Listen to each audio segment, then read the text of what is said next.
एक स्टोरी है मेरे बचपन की, और वो जब भी याद आती है ना तो एक चीज मुझे समझ आती है। यार हमारी दुनिया कितनी दोगली है यार। मतलब हमारा समाज ना डबल स्टैंडर्ड्स का एक पूरा मशीन है। मतलब दोगलापन, अश्नील कुमार कहते हैं ना, सब दोगलापन है। ये सब दोगलापन है। मैं तेरा दोगलापन उतारता हूँ अब। ये सब दोगलापन ही है भाई। ये पूरा दुनिया दोगलापन से बना है।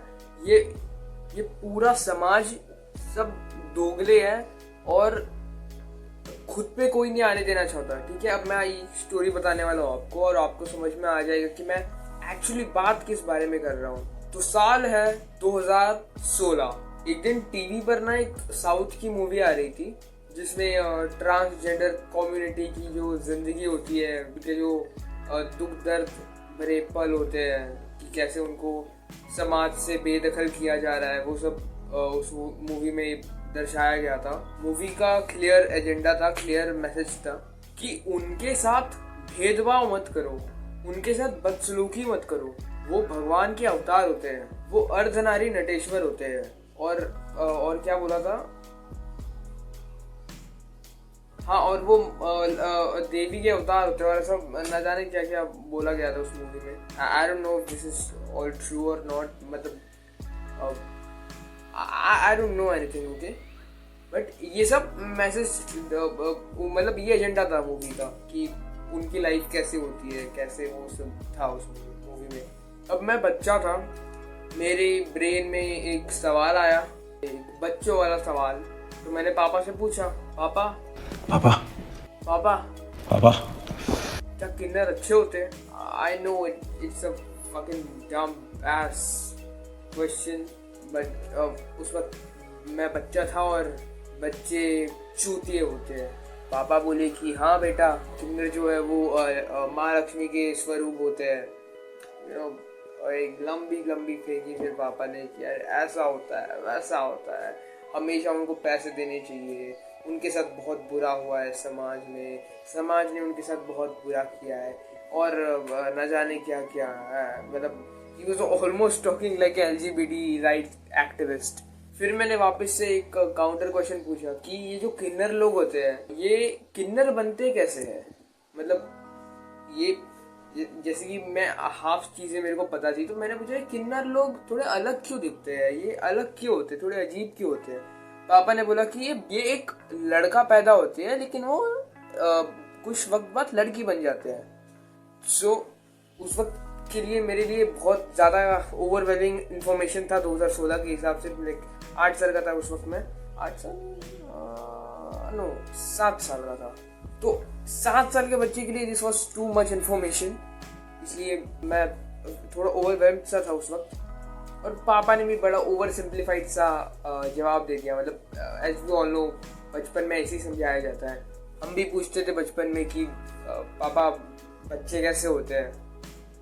परी छोड़ के जाती है ऊपर से, जो परी।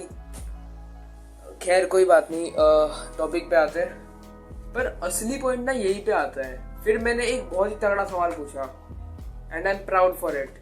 मैंने पूछा, अगर ये लोग इतने अच्छे होते हैं तो सोसाइटी इनके साथ अच्छा बर्ताव क्यों नहीं करती?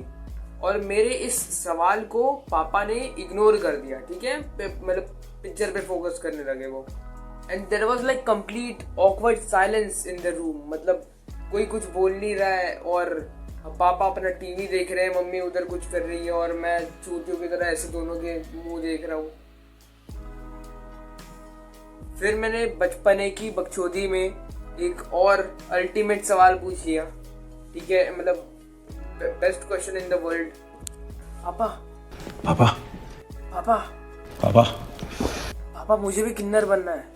और वही पापा जो 5 मिनट पहले कह रहे थे कि देवी का स्वरूप होती है और ये होता है, वो होता है, सेम वही पापा एकदम से गुस्से में, हरामजादे, एक लगाऊंगा अगर ऐसी बात की तो। और उस वक्त मुझे समझ में आया कि हमारे सोसाइटी को गुड वैल्यूज तब तक ही पसंद है जब तक वो दूसरों पर अप्लाई हो रहे हो। वो एक कहावत है ना, हिंदी में या इंग्लिश में पता नहीं मुझे, एक ऐसी कहावत है ना कि शहीद किसी दूसरे के पड़ोसी के घर पे कोई शहीद हो जाए तो अच्छा लगता है लेकिन खुद के घर पे नहीं, ऐसा कुछ, ऐसी कुछ कहावत है ना। तो वो यहाँ पे परफेक्टली फिट बैठती है कि वो कहने को तो बहुत बड़ी बड़ी बातें लोग कहते रहते हैं कि अरे ऐसा है वैसा है, हम बहुत मोरालिटी में रहने वाले लोग हैं, बट जब खुद पे आती है ना तब they back off, they are like कि नहीं ये चीज़ हमको पसंद नहीं है एंड हम नहीं चाहते कि ये हमारे साथ हो। अब तो खैर मैं बड़ा हो गया हूँ, अब तो मुझे काफ़ी चीज़ें समझ में आने लग गई है कि उनका वो रिएक्शन क्यों होगा। अभी तो खैर काफ़ी सारे रीजंस मेरे दिमाग में समझ में आ रहे हैं मुझे, but for a 7-year-old that was a very confusing moment, because एक तरफ ये कहा जा रहा था कि ये बहुत अच्छे लोग होते हैं और दूसरी तरफ इस चीज़ को बहुत ही डी ग्लोरीफाई करके दिखाया जा रहा था। मतलब D glorify, I don't know if it's an actual word, but I think ये चीज़ अच्छे से ये वर्ड फिट होता है इस सिचुएशन पे, क्योंकि मैं समझ ही नहीं पा रहा था कि ये हुआ क्या। अभी एक तरफ बहुत ही उसको पापा बहुत बढ़ चढ़ के बता रहे कि ये लोग बहुत अच्छे होते हैं, इनको पैसा देने चाहिए, इनको दान करना चाहिए, और दूसरी तरफ जब मैं कह रहा हूँ कि हाँ मैं भी ये बनना चाहता हूँ, ऑल दो अभी मैं नहीं बनना चाहता, अभी मैं एक मर्द ही हूँ और मैं हमेशा एक मर्द रहूँगा, बिलीव मी। हाँ तो खैर टॉपिक पे आता है, बट यार ये ना ये पूरा समाज का दोगलापन है।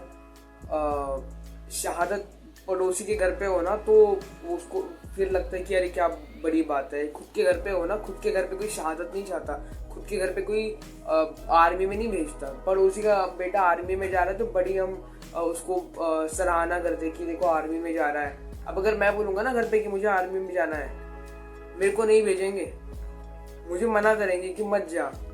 क्यों?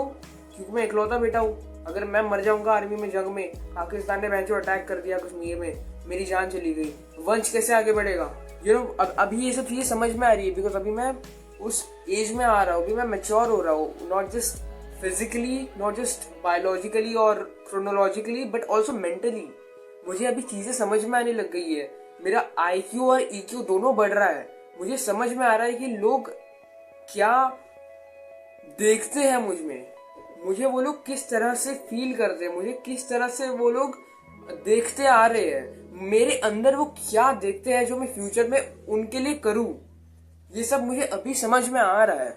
लेकिन यार अगर इस एक ही स्टोरी पे अगर हम आए ना तो फिर आई डोंट थिंक कि ये सिर्फ मेरे पापा की बात है। आई थिंक हर एक इंसान इसी तरह का है और पूरा समाज ही हमारा दोगला है। बिकॉज जैसे कि मैंने एग्जांपल दिया, फ्रीडम फाइटर मेरे घर से अगर होगा तो अच्छा नहीं लगेगा मेरे माँ बाप को, लेकिन पड़ोस के घर से होगा तो उनको बहुत अच्छा लगेगा, बहुत प्राउड की बात लगेगी, सॉरी प्राइड की बात लगेगी। ओके हाँ, but I think that's the noun, pride की बात लगेगी उनको कि वाह हमारे मोहल्ले से एक फ्रीडम फाइटर निकला है। और फिर वो भगत सिंह वाली भी स्टोरी मुझे याद आती है कि उनकी जो मदर थी वो उनको लेटर लिखा करती थी कि शादी कर ले और सेटल हो जा।